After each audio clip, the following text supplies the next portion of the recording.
बता दें, चैत्र नवरात्र के पर्व को लेकर योगी सरकार का आदेश। मंदिर के आसपास की मीट बिक्री पर रोक लगे। मंदिरों के 500 मीटर के दायरे में मीट दुकानें बंद हो और खुले में नॉनवेज की बिक्री पर भी रोक रहेगी। तो ये बड़ी खबर आपको बता रहे हैं, मांसाहार पर सीधे तौर पर रोक लगाई गई। उत्तर प्रदेश में ऑपरेशन 500 मीटर चल रहा है, यानी कि जो भी मंदिर के 500 मीटर के दायरे में जहां पर भी मीट की दुकानें हैं, चिकन की दुकानें हैं, उन पर बैन होगा।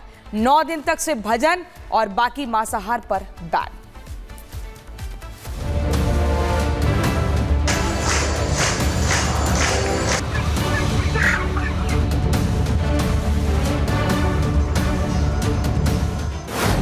आज से चैत्र नवरात्र की शुरुआत हो गई है। नवरात्रि के दौरान मंदिरों से लेकर घर तक शुद्धता का विशेष ध्यान रखा जाता है। इसे लेकर यूपी में इन 9 दिनों के दौरान नॉनवेज की दुकानों पर बैन लगाने की मांग स्वीकार कर ली गई है।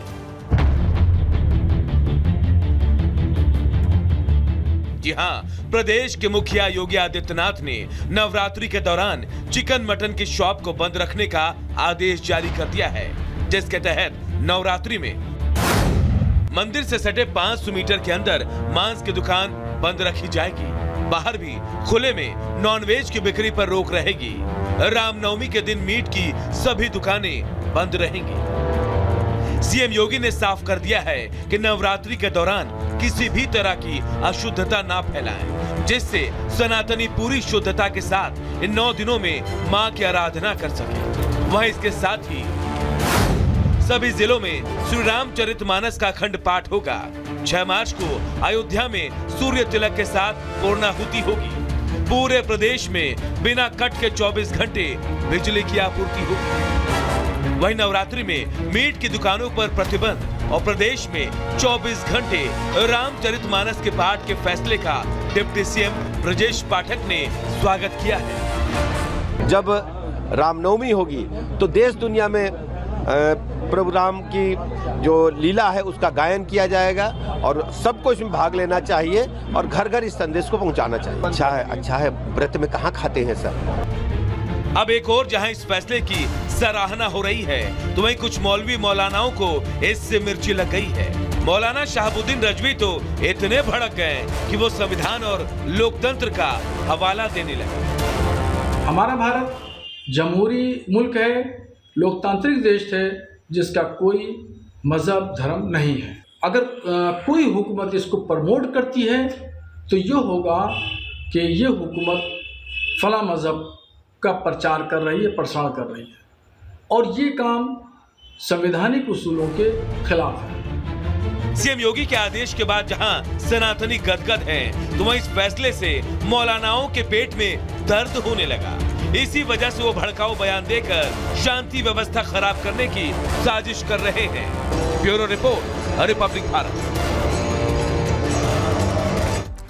तो आज से नवरात्र की शुरुआत हो चुकी है और यूपी से बड़ी खबर आपको बताएं, लेकिन इसी बीच अगली बड़ी खबर आपको बता दें, मेहर मंदिर से जुड़ी हुई बड़ी खबर कि आसपास मीट की बिक्री पर पूरी तरह से बैन लग चुका है और जो नियमों का पालन नहीं करेगा उस पर कड़ी से कड़ी कार्रवाई की जाएगी। शारदा माता की पूजा की जाती है इस मंदिर में और इसके आसपास मीट बिक्री पर बैन लग चुका है और जो भी नियम का उल्लंघन करेगा उस पर कड़ी से कड़ी कार्रवाई करने का आदेश प्रशासन की तरफ से दिया गया है। कुछ तस्वीरें भी आपको दिखा रहे हैं और आपको बता दें कि उत्तर प्रदेश के ऐसे अलग अलग जगहों पर यूपी के साथ साथ अब खबर मेहर मंदिर से जुड़ी हुई आपको बता रहे हैं कि आसपास मीट की दुकानें बंद रहेगी जब तक नवरात्र हैं और इसी बीच अगर दुकान खुलती है तो उस पर कार्रवाई होगी। और चैत्र नवरात्रि का आज पहला दिन है। पहले दिन मां शैलपुत्री की पूजा अर्चना हो रही है। देवी मंदिरों में भारी संख्या में श्रद्धालु पहुंच रहे हैं। ये 5 तस्वीरें आपको दिखा रहे हैं अलग अलग जगह से। झंडेवाला मंदिर दिल्ली का प्रसिद्ध मंदिर है। यहाँ पर भक्तों की कतार सुबह 4 बजे से ही लगी हुई है। भक्त दर्शन पूजन करने के लिए जा रहे हैं। आज से हिंदू नववर्ष की भी शुरुआत हुई है और वैष्णो देवी मंदिर जहां पर लोग दूर दूर से जाते हैं माता के दर्शन करने के लिए, खास तौर पर नवरात्रों में। छतरपुर मंदिर ये भी दिल्ली का काफी मशहूर मंदिर है। मुंबा देवी मंदिर जो मुंबई में है और अष्टभुजा माता मंदिर वाराणसी का, जहां की तस्वीरें भी हमने आपको दिखाई थी, जहां महिलाएं सुबह से ही गई हुई हैं, भजन कीर्तन भी करती हुई नजर आई। यानी कि आज पहले नवरात्र पर हर कोई मंदिर में माता के दर्शन के लिए पहुंच रहा है, पूजा अर्चना कर रहा है। ये तस्वीरें आपके साथ। और इसी बीच अब अगली खबर, बिहार विधानसभा चुनावों की तैयारी जोर शोर से शुरू हो चुकी है। एनडीए गठबंधन सत्ता में अपनी वापसी के लिए रणनीति तैयार कर रही है। शनिवार को गृह मंत्री अमित शाह ने बीजेपी की अहम बैठक की और ये बैठक काफी देर तक चली। देखिए रिपोर्ट।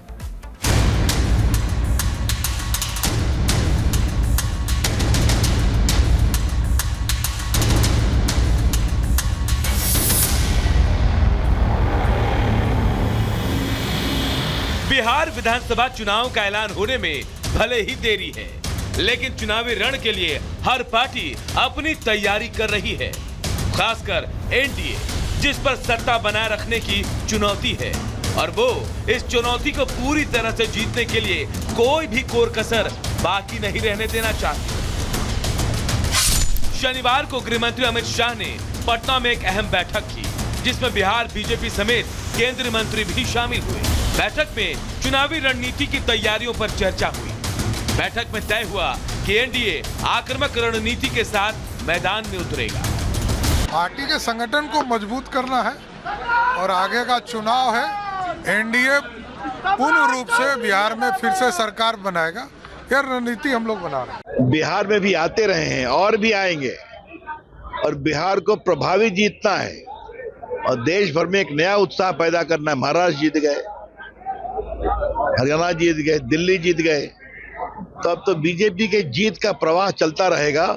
और बिहार में बिहारी भाषा में कहूं तो खुट्टा ठोक जीत होगी एनडीए। अमित शाह जी हमारे मार्गदर्शक हैं, हमारे प्रेरणा स्रोत हैं। उनका काम था यहाँ के बिहार के ऊर्जावान कार्यकर्ताओं की ऊर्जा में गति लाना, जो उन्होंने बहुत अच्छे से कर दिया है।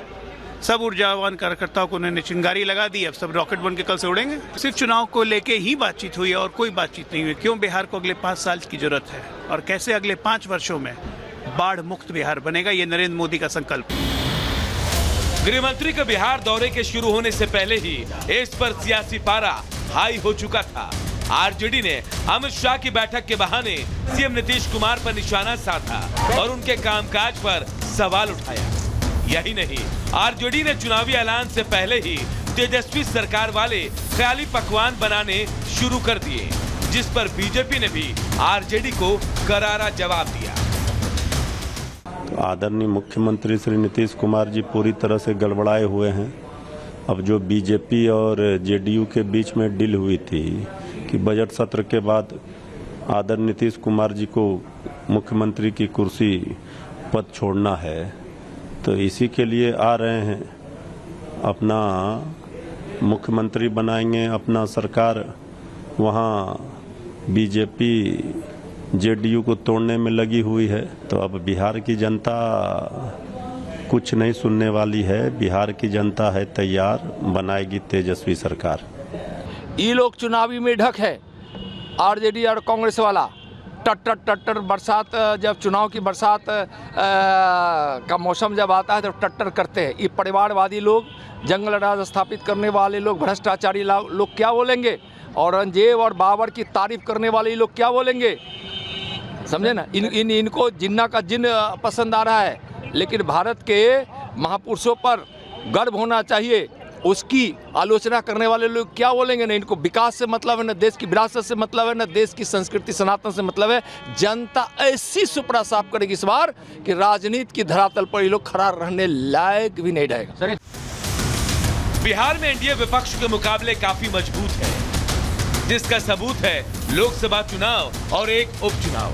जबकि विपक्ष चुनाव में एनडीए को टक्कर देने के लिए अब तक मुद्दे ही ढूंढ रहा है। अब देखना होगा कि चुनाव तक विपक्ष कोई मुद्दा ढूंढ पाता है या फिर एनडीए इस बार भी और मजबूती से बिहार में सत्ता संभालेगी। Bureau report, Republic Bharat.